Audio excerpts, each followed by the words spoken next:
Amina Aliyu is a broadcast journalist with VOA's Hausa service here at the Voice of America in Washington, D.C.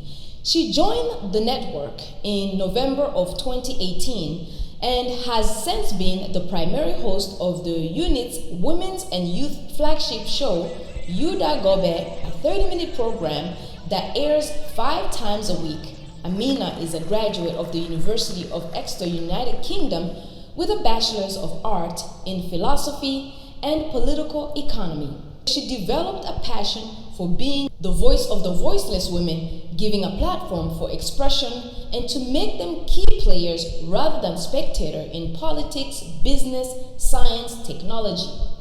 We began our conversation on the opportunities and challenges of covering women's issues in the diaspora and on the continent.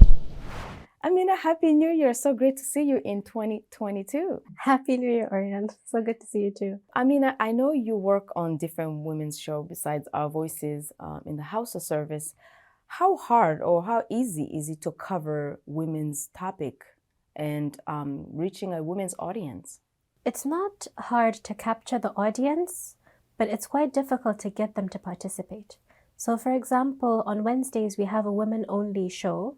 And it was created to give women only the opportunity to call, because we find that most of our callers are men, but they still don't call.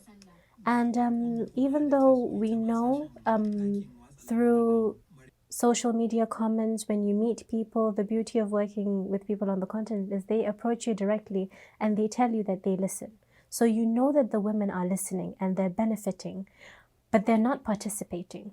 Now, besides the stories of relationship, which always catches young women's attention, what are some of the other stories that we should be looking forward to, or young women and women on the continent in general look forward to in 2022, you think?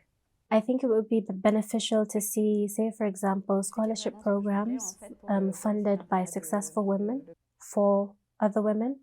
Women encouraging other women in their businesses, women tutoring other women for free, or young girls for free, mentoring young girls.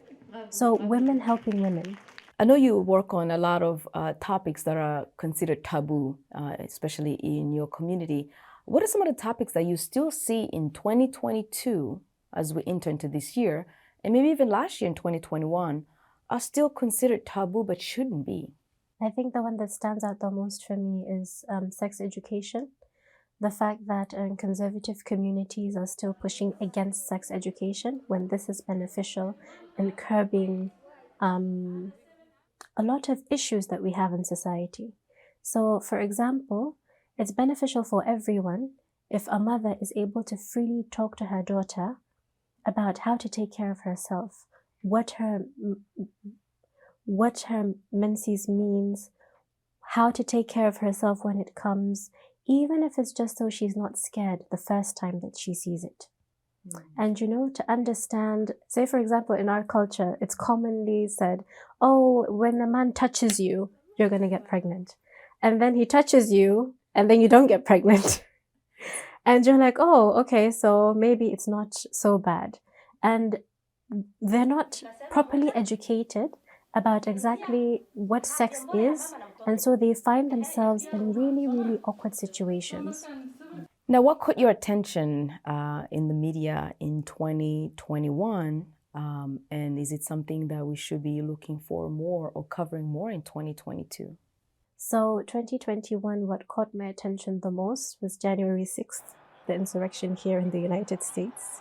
Another thing was seeing African countries come together with regards to discovering the Omicron variant of coronavirus and the travel ban that some European countries had placed on the African countries that were reporting cases of the Omicron variant of the coronavirus. So I was really impressed at how African countries came together and stood against that. For example, Nigeria did not have a red list. And then suddenly we had a red list. And the red list had a lot of these countries that had banned other African countries.